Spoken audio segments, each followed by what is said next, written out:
E aí, galera, bora resolver juntos a prova da Unicamp 2022, a parte de matemática.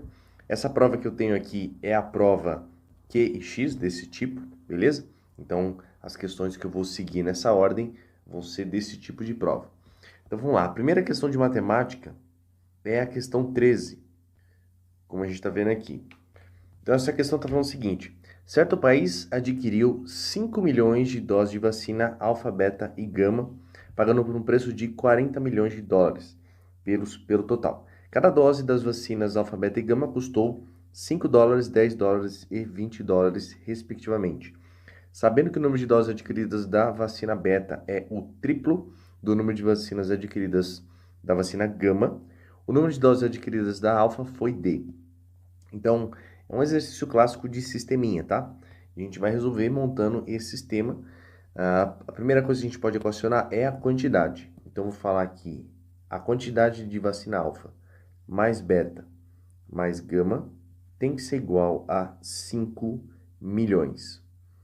Próxima coisa que a gente pode equacionar é o custo, tá? O custo total. E a gente tem aqui o valor unitário de cada uma das vacinas.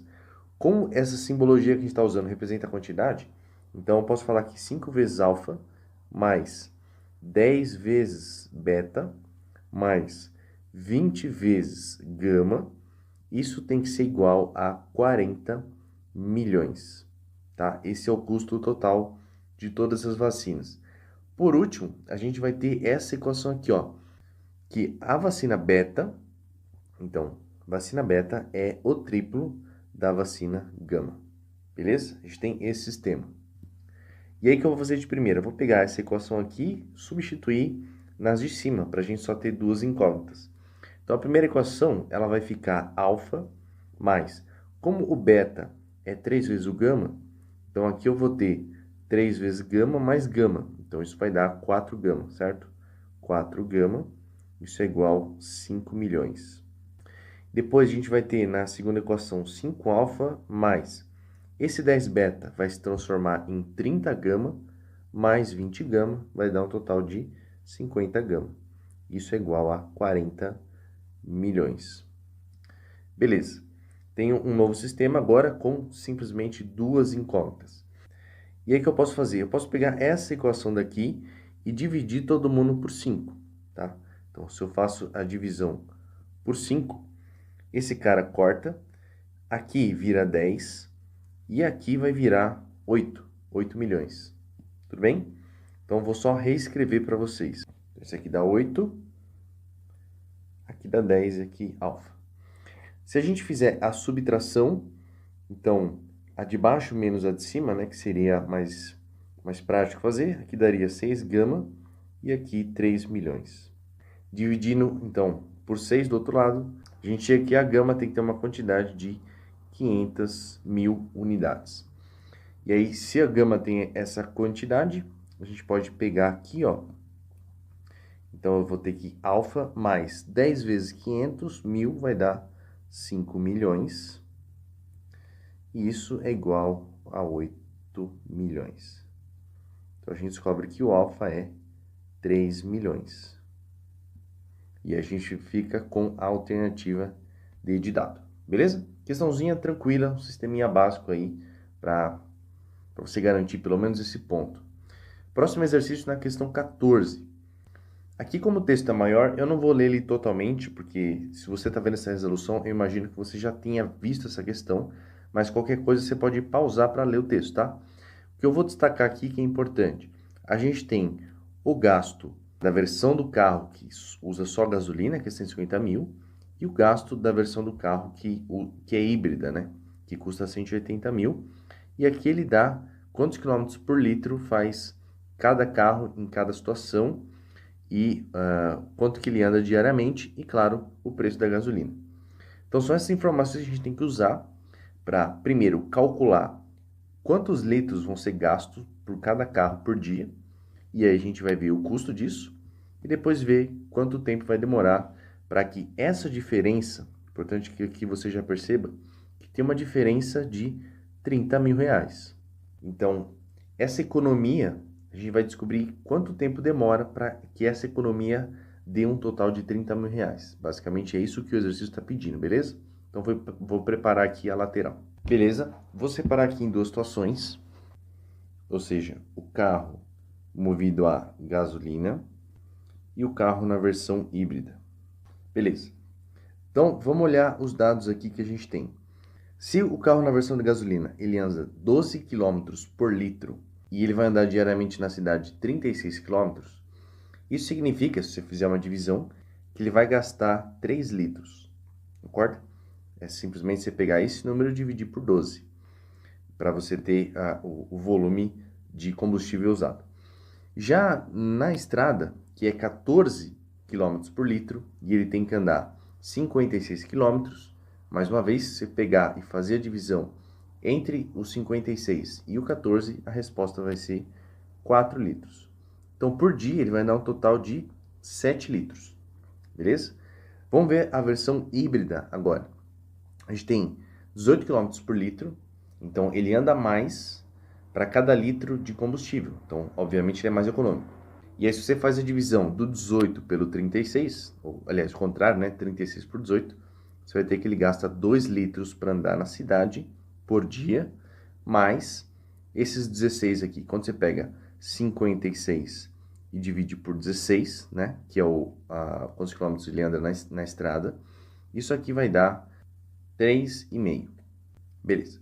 Então, 3,5 litros, dando um total de 5,5 litros.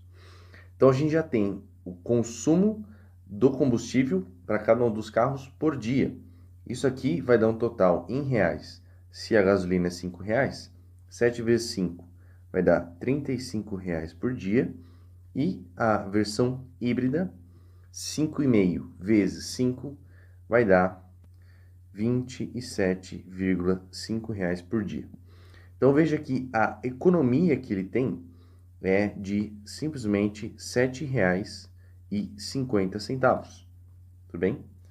E aí que tá o truque. A gente tem que ver, dada essa economia por dia, né? Quanto ele está economizando na versão híbrida, quantos dias vai demorar para chegar nesses 30 mil aqui de diferença.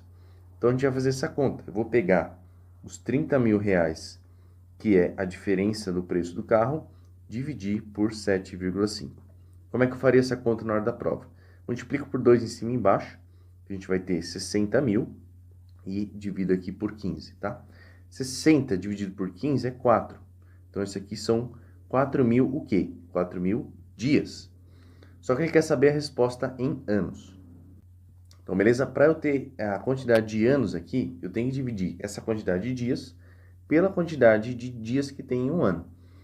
Em geral, você pode usar aí o 365, você até poderia arredondar para 360, caso você quisesse agilizar, tá? Mas eu vou usar o 365. Como é que eu faria isso aqui? Eu quebraria esse 4.000 em 3.650 por 365, mais a diferença aqui vai dar 350 por 365. Então, veja que isso daqui é 10 anos, certo? Essa divisão dá 10, então significa que são 10 anos. Isso daqui é menor do que 1, então é menos do que 1 ano. Então, a gente pode aproximar esse valor aqui para 11 anos, basicamente. É o tempo que ele demoraria para ter a recuperação do investimento a mais que ele fez no carro híbrido. Então, a resposta seria a letra B aqui, beleza?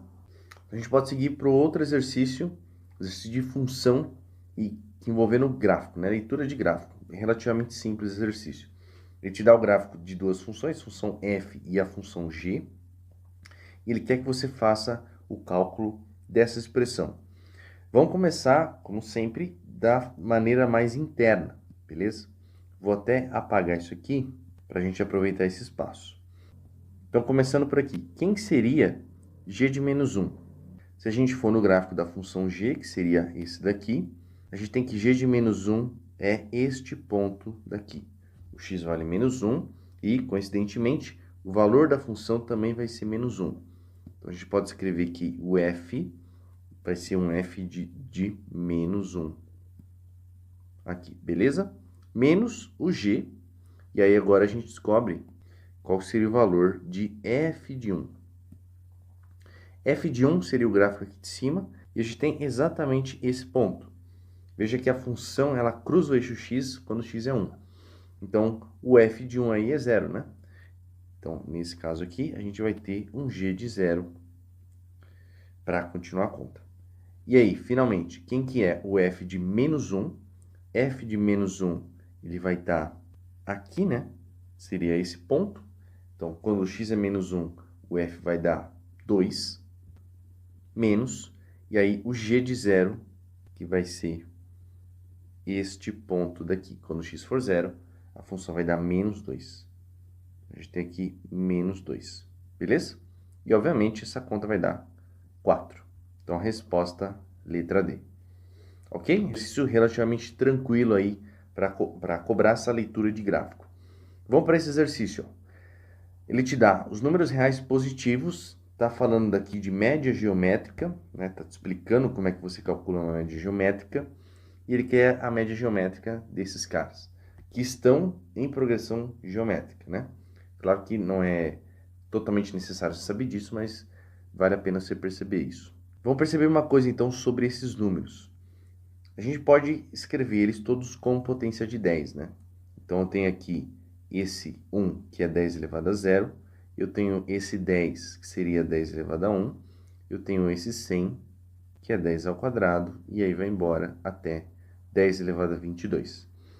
Primeira coisa que você tem que perceber, eu começo com o expoente 0, vou aumentando de 1 em 1 até chegar no 22. Isso significa que o número de elementos aqui é 23, tá bom?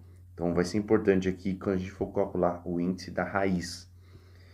E, se eu vou multiplicar todos eles, quando eu faço essa multiplicação, posso até colocar aqui para vocês, que essa média geométrica, né? Ela vai ser a multiplicação de 10 elevado a 0, 10 elevado a 1, 10 elevado a 2, até 10 elevado a 22. Isso na raiz com índice 23. Então, eu vou escrever isso aqui como 1 sobre 23. Lembra que uma raiz ela tem esse expoente fracionário, né? Tá, quando a gente faz isso, dentro do parênteses, os expoentes vão se somar, já que a gente está na mesma base. Então, eu vou ter aqui em cima uma soma nos expoentes, certo? E essa soma aqui tem cara de uma PA. Faz sentido? E como é que a gente faz a soma desta PA? Eu vou até colocar aqui separado. Então, 0 mais 1 mais 2 até 22. A soma dessa PA, eu não vou entrar em detalhes da fórmula, mas você pode falar que é o primeiro mais o último, vezes a quantidade, que é 23, dividido por 2. Então, isso aqui vai dar 11 vezes 23. E para você fazer essa conta, ela não é necessária você ter o resultado final, mas tem um truque para você multiplicar por 11, que é 11 vezes qualquer coisa. No caso, um número de 2 algarismos. Você pega o primeiro número, o último, deixa um espaço no meio. Esse espaço no meio vai ser a soma dos algarismos. 2 mais 3 dá 5. Então, isso aqui é 253. Bom, então, toda essa multiplicação aqui dentro vai dar 10 elevado a 253. Tudo isso elevado a 1 sobre 23. E, obviamente, eu vou agora multiplicar esses expoentes, né? Então, basicamente, eu vou pegar o 253, dividir por 23. E a gente já sabe a resposta. A resposta tem que ser 11, né? Porque 253 é 11 vezes 23. Então, isso aqui vai dar 10 elevado a 11. E a nossa resposta final, alternativa A. Beleza? Então, exercício envolvendo PA e PG aí também relativamente tranquilo. Agora, a gente está indo para o próximo exercício, que ele te dá um texto, e o principal desse texto é isso daqui, que é a porcentagem mínima da população que tem que tomar a vacina para ser imunizado, né? Então, tem que ter essa imunidade em uma epidemia de acordo com esse índice. Era até previsível cair em algum exercício na prova que envolvesse esse tema, né? Mas beleza, eu vou pegar essa função, que ele fala que é o I de R0, só vou dar uma ajeitada nela, né? Porque a gente tem aqui que isso aqui é 100 vezes R0 menos 1 dividido por R0. Se eu fizer a distributiva, a gente vai acabar caindo em 100 vezes R0 sobre R0 menos 100 R0. Então, isso aqui vai dar simplesmente 100 menos 100 sobre R0, tá? Então, importante essa expressão, fica mais fácil da gente enxergar algumas coisas que eu vou falar de acordo com as alternativas. Então, se a gente ler as alternativas na questão 17, em relação à epidemia, é correto afirmar que... Eu não vou justificar todas as alternativas, mas eu quero que você repare nessas duas aqui. Veja como elas são muito parecidas, né? Elas têm uma palavrinha que muda, que seria essa daqui, maior e menor. Então, tem alta chance de a resposta estar relacionada com elas. Então, vou ver o que está falando. Ó. Para uma vacina, quanto maior o R0, né, na alternativa B, está falando que menor será a porcentagem mínima. E aqui embaixo, quanto maior R0, maior a porcentagem mínima. Vamos analisar isso de acordo com essa expressão que a gente tem aqui embaixo, tá? Eu vou colocar aqui dois exemplos. Eu tenho o R0 e o I como resposta, certo? Então, primeiro caso, se o R0 for, por exemplo, 1, eu sei que ele não pode ser 1, porque está fora do domínio, mas vamos fingir que ele pode, tá? Não vai causar tanto impacto nessa expressão, mas só para você ter uma ideia. Se o R0 for 1, aqui eu vou ter 100 dividido por 1, que é 100, então o meu índice vai ser 0, 0%. Numa outra situação, se o meu R0 for, por exemplo, 100, certo? 100 dividido por 100 vai dar 1, então o meu índice vai ser 99.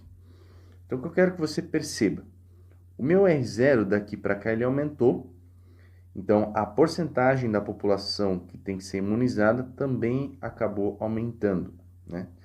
Então, essa função, ela é uma função crescente, tá? Essa função daqui é uma função crescente, ou seja, conforme o valor da entrada, que seria o R0, aumenta, o valor da função também vai aumentar. O Y da função, no caso, né? Que é o índice, ou a porcentagem de pessoas imunizadas.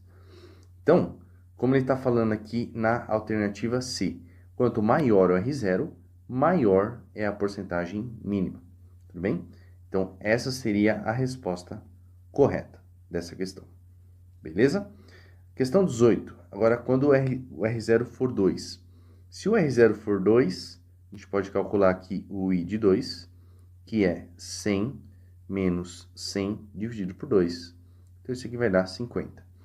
Isso significa que 50% da população tem que estar imunizada. Mas ele está falando que a taxa de efetividade da vacina é de 80%.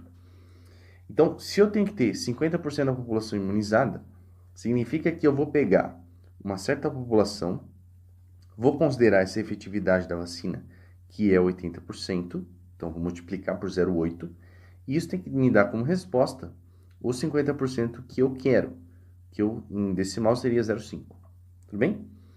E aí eu consigo descobrir qual é a porcentagem da população total que eu tenho que pegar para ter esse mínimo aqui de gente imunizada. Então, fazendo a conta, a gente tem 0,5 por 0,8, que é 5 sobre 8, e eu poderia quebrar essa fração em dois pedaços. Então, seria algo assim. E aí, 4 sobre 8 é meio, então 0,5. 1 sobre 8 é a metade de 1/4, então é 0,125. Isso significa que a minha população, ela é a porcentagem, né? 0,625, ou seja, 62,5%. É a porcentagem de pessoas, né, que eu tenho que pegar da população total para garantir que essa porcentagem mínima aqui esteja imunizada. Então, a nossa resposta fica na alternativa B. Show de bola, questão 19 agora. Então, basicamente, a gente tem um quadrilátero qualquer aqui, que tem um círculo inscrito desse quadrilátero. Então, obviamente, não é qualquer quadrilátero, ele tem essa característica que permite que um círculo esteja dentro dele. Beleza. E tem um ponto de tangência no lado DA. Então, eu vou colocar uns pontos aqui, A, B, C, D. Esse cara daqui, eu vou falar que é o ponto de tangência, tá? Ponto T. E sabe-se que os lados AB, BC e CD formam nessa ordem uma progressão aritmética. Então, posso colocar aqui que A, B e C formam uma progressão aritmética, e eu já vou equacionar isso, tá? Aliás, é uma progressão aritmética crescente de números inteiros, então é importante a gente considerar isso. E a medida do DA é 3. Então, vou colocar aqui a medida do DA sendo 3. Beleza? E depois, considerando que o TA é um número inteiro, então isso daqui é um número inteiro também, então já dá para você pensar algumas coisas. Se isso aqui tem que ser um número inteiro, não pode ser 0, porque deixa de fazer sentido, e não pode ser 3, né? Então tem que ser ou 1 ou 2, beleza? Já é o que você pode pensar sobre. E ele quer saber as medidas de AB, BC e CD, ou seja, esses carinhas daqui que a gente escreveu. Beleza. Existe um resultado importante de quando a gente tem quadriláteros que são circunscritíveis. O que isso quer dizer? Quadriláteros que permitem essa configuração, ou seja, eu colocar um círculo dentro dele que vai tangenciar todos os lados. Essa característica, ela vem a partir dessa propriedade, que é o seguinte: se eu tiver esse ponto aqui considerando o ponto de tangência, eu posso falar que esse segmento é igual a esse. Essa é uma propriedade da circunferência. Eu posso falar também que esse segmento ele é igual a esse segmento, tá? A partir desse outro ponto de tangência. Também posso falar que esse cara é igual a esse a partir desse ponto e esse cara daqui é igual a esse cara daqui. Tudo bem? A partir daí, a gente tira o seguinte resultado, que eu vou escrever para você aqui, tá? Não vou demonstrar em detalhes porque não é a intenção nesse momento, tá? Mas é só para você saber que se eu pegar o segmento AB, somar com o segmento CD, isso é igual ao segmento AD somado com o BC. Então, em outras palavras, se eu pego esse cara e somo com esse, beleza? O resultado tem que ser igual a esse somado com esse. Ou seja, a soma dos lados que estão opostos tem que ser igual para esse quadrilátero, tá? E o motivo por que isso funciona é exatamente esses carinhas que eu desenhei aqui. Então, aqui eu tenho um traço com 2 traços, 4 e 3. E aí, do outro lado acontece a mesma coisa. 1 com 4, 2 com 3. Você vê que a soma é a mesma, então é a justificativa desse resultado, desse teorema. Tudo bem? Então, com os dados que a gente tem, o nosso segmento AB é o Azinho, o CD é o Czinho, o AD ele é o 3 e o BC é o Bzinho. Beleza. Primeira equação, então, que a gente encontrou que relaciona essas incógnitas. Agora falta usar a informação de que A, B e C estão em PA. Se A, B e C estão em PA, então eu sei que A mais C é igual a 2 vezes B. Com a progressão aritmética, isso vem da ideia de média aritmética, tá? Também é um dos conceitos mais básicos de progressão aritmética. Então, tem aqui já duas equações que eu posso relacionar para descobrir pelo menos o valor de B. E é o que eu vou fazer. Então, se o A mais C eu tenho em cima e embaixo, a gente pode simplesmente igualar aqui 3 mais B é 2B e chegar à conclusão que o B é exatamente 3. Beleza? O B é 3. Então, olhando as alternativas, a gente já consegue eliminar essa daqui e essa daqui, né? Porque o B, ele é o termo central da PA. Então, com certeza, é uma dessas duas, tá? Agora que está a decisão entre, será que o A vale 1? Supondo que o A seja o menor da PA, tá? Poderia ser o C também, mas é só uma questão de convenção. Será que o A vale 1 ou ele vale 2? Por que o A não pode ser 1? Eu explico para você. Dá uma olhada aqui, ó. Eu falei que esse segmento, como ele é um número inteiro, de acordo com o enunciado, poderia ser 1 e aqui 2, ou aqui 2 e aqui 1, certo? São duas opções. Vamos considerar que aqui fosse 1 e aqui 2, tá? Então, se aqui é 1, lembra, eu estou usando a propriedade de circunferência, significa que esse cara também vai ser 1. Então, o meu A, ele tem que ser pelo menos maior que 1, tá? Porque senão, o outro lado, se o A for 1, esse outro lado aqui é 0, e aí não faz sentido. Então, o meu A tem que ser maior do que 1, com certeza, tudo bem? E se o A tem que ser maior do que 1, ele só pode ser no caso 2, né? Porque o B já é 3, então o meu A com certeza tem que ser 2, tá? tá? E aí, obviamente, meu C vale 4, então a única alternativa possível seria a letra B. Tudo bem? Então, essa é a justificativa para você eliminar a letra A. Vamos seguir agora para a próxima questão e eu vou apagar isso que a gente fez até aqui. Essa questão aqui já é uma questão de matriz, que envolve também análise de sistema linear. Então, ele está te dando a matriz B, que ele fala que é a soma da matriz original, A, mais a transposta.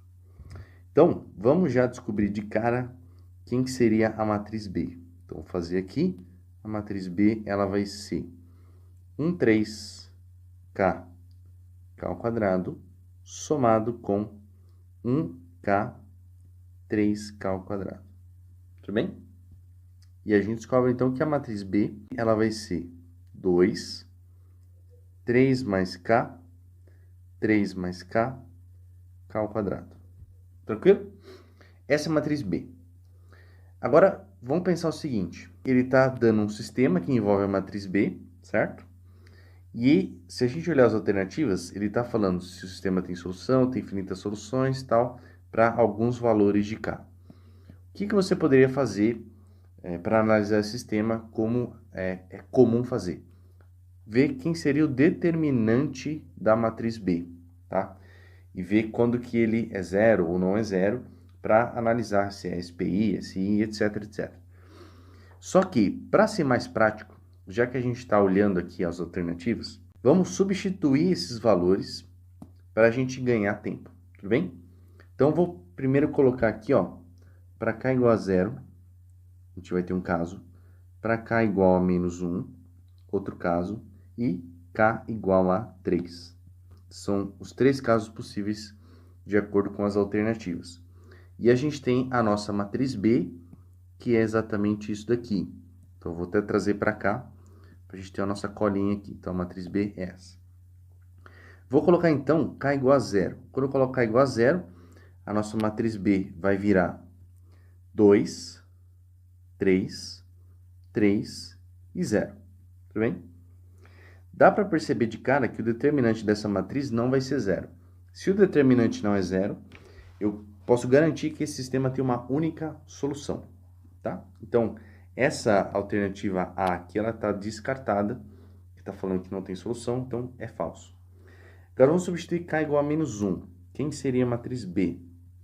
A matriz B vai ser 2, 2, 2 e 2. Aqui já é algo interessante, porque eu tenho, pensando no sistema, né? Lembra? Essa estrutura aqui, ela representa um sistema com as incógnitas x e y. E eu tenho basicamente duas equações, né? Porque tem os mesmos coeficientes. Ou seja, 2x mais 2y tem que ser igual a 2001 e 2x mais 2y tem que ser igual a 2002. Veja que não faz sentido porque esses dois caras são diferentes, né? E as equações do lado esquerdo são iguais. Então, não tem como ter uma solução para um caso desse tipo, tá? Então, quando k é menos 1, e analisando o lado direito da equação, não tem como esse sistema ter solução. Tudo bem? Então, você vê que a gente tem duas alternativas que falam sobre o k valendo menos 1. Então, de fato, ele não tem solução. Seria a alternativa C. Para desencargo de consciência, vamos analisar quando o k for 3, tá? Então, quando k é 3, a gente tem aqui 2, 6, 6 e 3 ao quadrado. Opa, que seria 2 vezes, né? Então, 2k ao quadrado vai dar 18. Nesse caso aqui, então, quero que você perceba que a primeira linha, quando eu multiplico ela por 3, eu chego exatamente na segunda linha. Então, a segunda linha é o triplo da primeira. Isso não acontece desse lado, né? Esse cara não é o triplo do cara de cima. Então, mais uma vez, a gente chega num sistema que não teria solução. Porque do lado esquerdo a gente tem, essas linhas são múltiplas, mas isso não segue o mesmo padrão do lado direito. Então, com certeza, não teria solução, tá? E aí, obviamente, a alternativa D também está errada. Por isso que, realmente, a C é a resposta correta. Vamos continuar para a próxima questão, a questão da pedra, papel, tesoura. Então, em resumo, né? As regras, talvez você conheça desse jogo. Se você não conhece, ele está explicando aqui no enunciado. Mas o que ele quer saber é, admitindo que os participantes escolhem os símbolos com igual probabilidade, então, equiprováveis, né? Com a chance de acontecer, então, palavra importante agora, pelo menos um empate em 3 partidas. Então, quando ele diz pelo menos um empate, está querendo dizer que pode ser um empate, 2 empates ou 3 empates. Você tem a opção de calcular cada um desses 3 casos e depois somar. O que eu prefiro fazer? Calcular a situação em que não tem empate. Então, vou fazer o seguinte, eu vou calcular primeiro a probabilidade da quantidade de empates ser igual a 0, tudo bem? Ou seja, nas 3 partidas, a gente vai ter um símbolo diferente entre jogadores, tá? 2 símbolos diferentes. Então, como é que isso pode acontecer?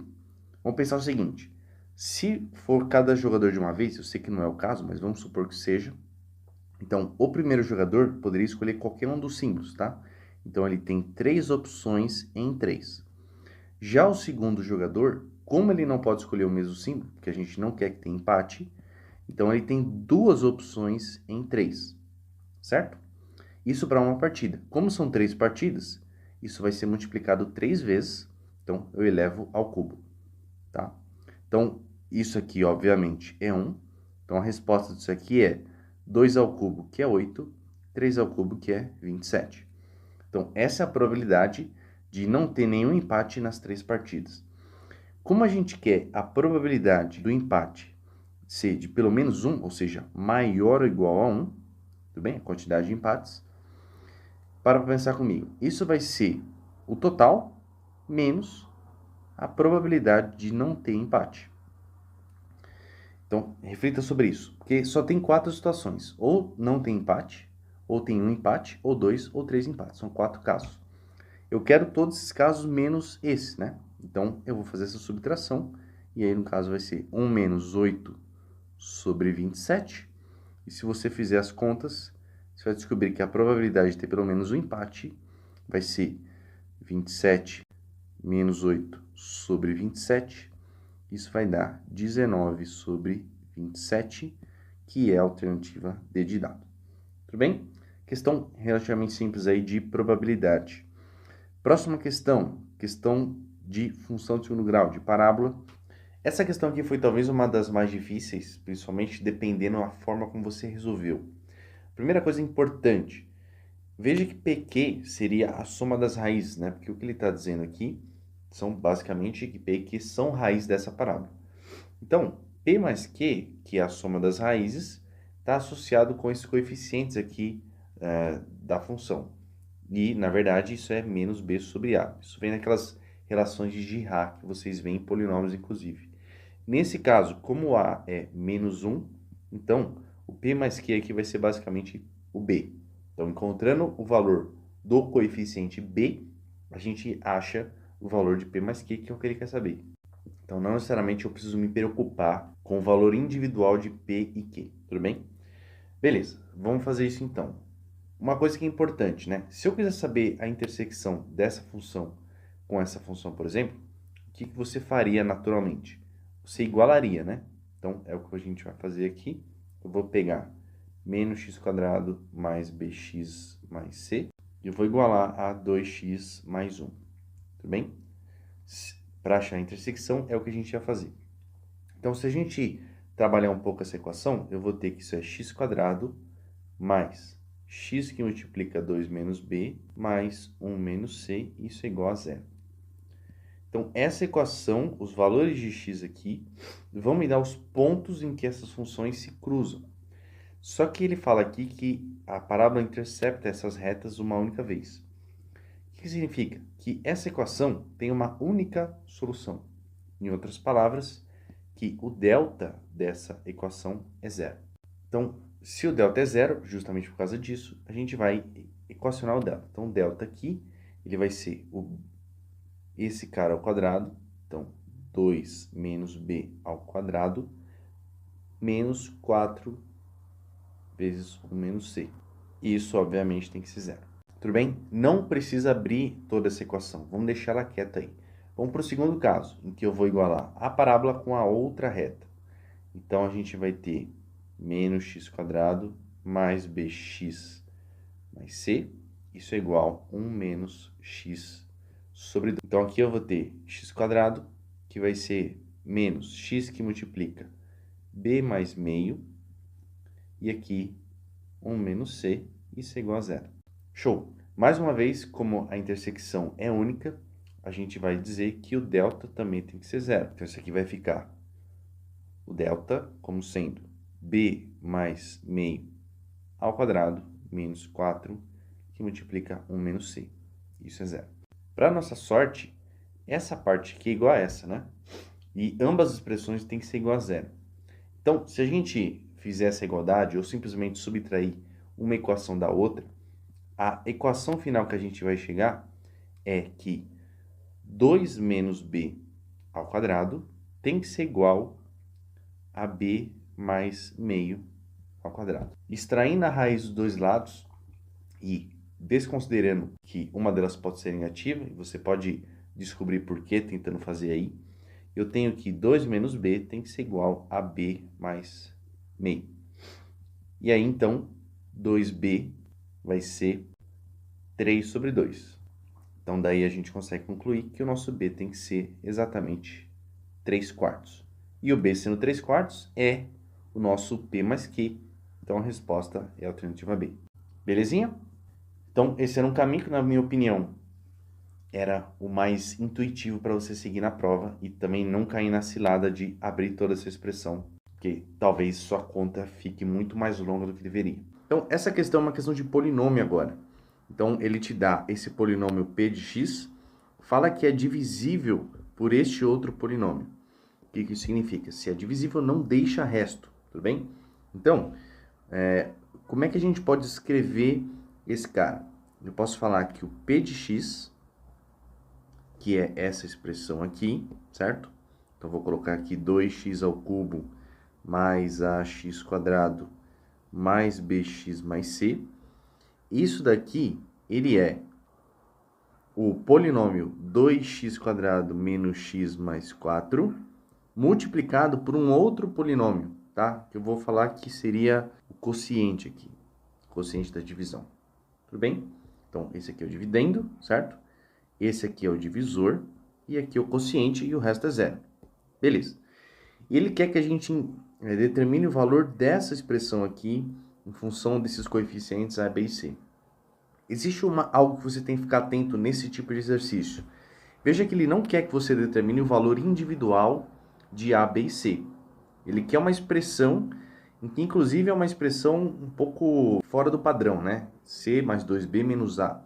Então, quando você tem um exercício dessa forma, é muito provável que durante a nossa resolução, a gente consiga encontrar essa estrutura aqui de cara, sem ter que achar o valor de cada um deles. Isso é bom, porque se você seguir esse caminho, provavelmente vai resolver a questão mais rápido, tá?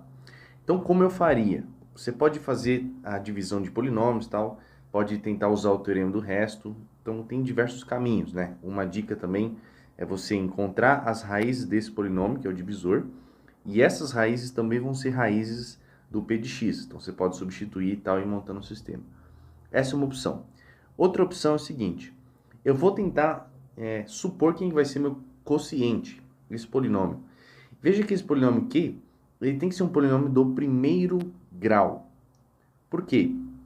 Porque aqui a gente tem um polinômio do terceiro grau e aqui um polinômio do segundo grau. Então, para a multiplicação dar um polinômio do terceiro grau, com certeza esse q de x tem que ser um polinômio do primeiro grau. Então, eu vou substituir esse q de x por exatamente um polinômio do primeiro grau.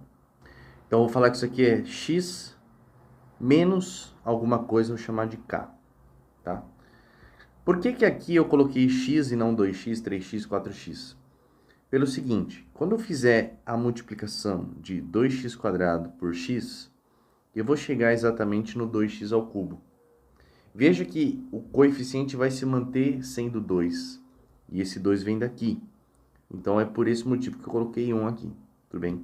Para também não ficar muita incógnita. Então, beleza. Já sei que a gente tem essa multiplicação, e agora eu vou, de fato, distribuir isso, né? Então, o que isso vai resultar? Eu vou ter 2x ao cubo menos 2kx² menos x ao quadrado mais x vezes k mais 4x menos 4k. Vamos só juntar os coeficientes de cada grau, né? Então, 2x ao cubo. Aqui o x quadrado, eu vou até deixar ele negativo.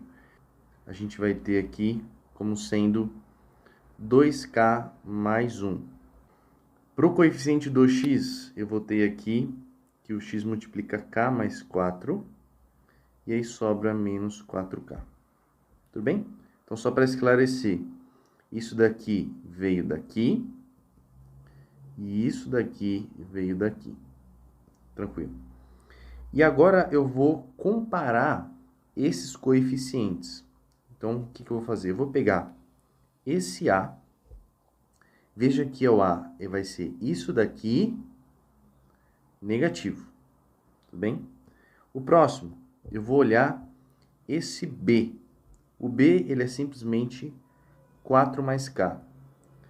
E por último, eu vou olhar o C, que é menos 4K.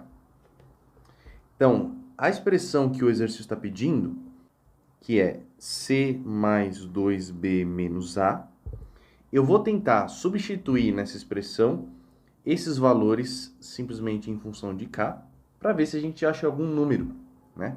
É o que você deveria tentar na prova. Se a gente não achar algum número direto e achar algo em função de K, então eu teria que partir para outro caminho para de fato achar esse K. Então, quem seria o C? O C é menos 4K.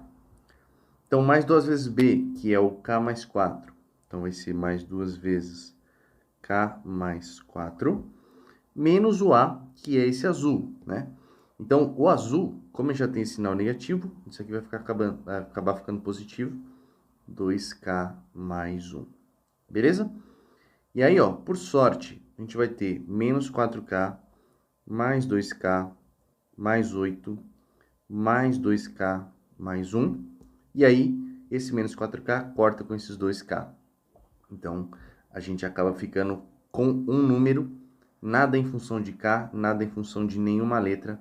E aí, a gente finaliza o exercício alternativa A. Então, você vê, a gente não precisou achar o valor de K, nem o valor de A, nem de B, nem de C. Talvez até daria, mas não compensa, né? Não compensa o tempo de prova e pela forma com que ele está pedindo a resposta, dá a entender que é algo por esse caminho. Próxima questão, essa questão aqui é a nossa última de matemática. Então, é um caso que aconteceu esse ano também, né? E aí ele está te dando as medidas, ele está te dando o ângulo que vai aparecer na imagem, que é o nosso ângulo alfa, que é esse daqui, certo? E ele quer que a gente descubra o L, que seria a largura desse canal aí que teve esse acontecimento. Então, um caminho que você pode seguir é esse daqui, ó. Primeira coisa que eu preciso, eu vou prolongar esse segmento, que seria o comprimento do barco, e eu sei que isso daqui é perpendicular, ok? E eu vou descobrir esse Bzinho aqui. Então, vamos lá. Como é que eu descubro esse Bzinho? Eu sei que a tangente de alfa vai ser o cateto oposto, que é o Bzinho, sobre o cateto adjacente, que é 30. Então, o meu Bzinho, ele é 30 vezes tangente de alfa. Tudo bem? E agora, eu vou traçar esse segmento aqui, formando um triângulo retângulo maior. E aí, a hipotenusa vai ser esse 400 mais esse Bzinho. E o meu cateto adjacente é esse K, tá? E só uma coisa também importante. Esse Bzinho tá aqui, mas eu vou apagar ele temporariamente para você perceber que o alfa vai estar aqui. Por que o alfa está aqui? Porque este ângulo azul, se a gente for escrever ele aqui, ele é 90 menos alfa. Então, para completar os 90 graus, que é o que a gente está colocando aqui, esse ângulo aqui tem que ser o alfa. Tudo bem? Então, beleza. Dito isso, eu vou só apagar essa parte azul e lembrar para vocês que aqui é o Bzinho. Beleza. Então, para descobrir esse B, a gente vai usar trigonometria também. E como eu tenho o L aqui sendo o nosso cateto adjacente ao ângulo, então eu vou usar o cosseno. Então, cosseno do ângulo alfa, ele vai ser o L, que é o cateto adjacente, sobre a hipotenusa, que é 400 mais Bzinho. E aí, então, nosso L vai ser 400 vezes o cosseno de alfa mais o B cosseno de alfa. Tudo bem? Lembrando que o nosso B é isso, né? Então, quando a gente substitui, a gente tem que o L é 400 cosseno de alfa mais 30, e aí cosseno multiplicado pela tangente, como a tangente é seno sobre cosseno corta, vai sobrar só o seno de alfa. Então, essa é a nossa expressão, que dá o L em função do ângulo alfa. O único problema é que o ângulo alfa não é um ângulo notável e a gente precisa descobrir o valor dele, né? Não é à toa que ele está te dando essas formas aqui do arco duplo. Por que isso é útil? Porque tendo 67,5, que é o alfa, então vou colocar aqui alfa é 67,5 graus, quem seria 2 alfa? 2 alfa é simplesmente 135 graus, tá? E aí eu posso usar a expressão do cosseno para descobrir o cosseno de alfa, tendo o cosseno de 2 alfa. Então, a gente vai fazer isso daqui, ó. Cosseno de 2 alfa, que é o cosseno de 135. Cosseno de 135 é menos raiz de 2 sobre 2, tudo bem? Isso é igual a 2 vezes cosseno ao quadrado de alfa menos 1, que é o que a fórmula diz, tudo bem? E aí, manipulando isso aqui, a gente chega que o cosseno ao quadrado de alfa, ele vai ser 2 menos raiz de 2 sobre 4. Então, o nosso cosseno de alfa, quando a gente tira a raiz, lembrando que se o alfa é 67,5, é um ângulo menor que 90, então o cosseno é positivo. Então, isso aqui vai ficar 2 menos raiz de 2 sobre 2. Tudo bem? E se você usar a relação fundamental, ou seja, o fato de que seno ao quadrado é 1 menos cosseno ao quadrado de alfa, você vai descobrir que o seno de alfa, usando exatamente essa expressão, ele é 2 mais raiz de 2 sobre 2. Tudo bem? Então, é isso que a gente precisa. Tendo essas duas expressões, a gente vai substituir aqui em cima. Então, só para ficar claro, o cosseno, a única diferença aqui é que ele vai ter esse menos aqui dentro e o seno vai ser positivo aqui dentro.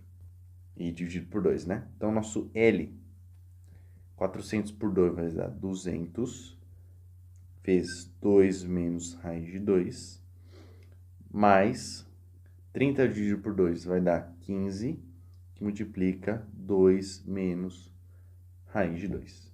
Tudo bem? Essa é a expressão do L. E se a gente for olhar nas alternativas, a gente fica com a alternativa C, tá? E aqui ele já dá a aproximação, inclusive, mas não era necessário fazer esse cálculo. Tranquilo? Então, essa foi a última questão da prova da Unicamp. Na minha opinião, tá uma prova no nível esperado da Unicamp, nem muito a mais, nem muito a menos, com alguns exercícios mais tranquilos, outros mais puxados, e que, inclusive, esses exercícios mais puxados podem fazer você perder muito tempo na prova, como, por exemplo, esse exercício 22, né? Se você trabalhasse mais essas expressões, talvez sua resolução ficasse bem mais demorada.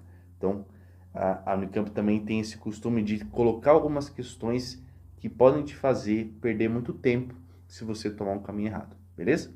Então, se ficou alguma dúvida, deixa aí nos comentários, não esquece de deixar um like no vídeo e se inscrever no canal também, para não perder outros conteúdos, outros vídeos e resoluções de provas.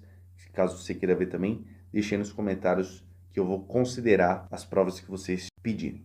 Beleza? Então por esse vídeo é isso, beijão no seu cérebro e a gente se vê no próximo vídeo.